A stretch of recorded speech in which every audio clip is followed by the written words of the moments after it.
Welcome to the Slop Farm. Enjoy the video.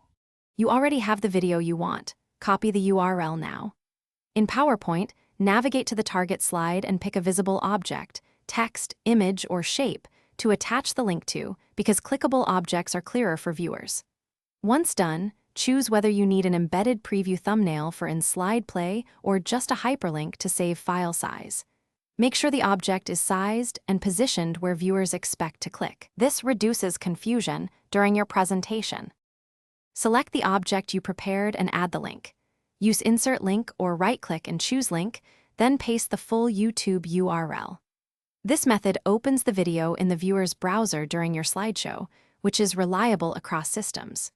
If you prefer an in-slide player, use Insert Video Online Video and paste the same URL.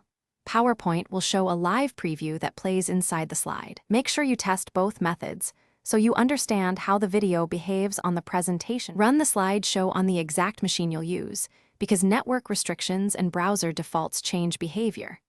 If the video won't play, first verify internet connectivity and that the pasted URL opens normally in a browser.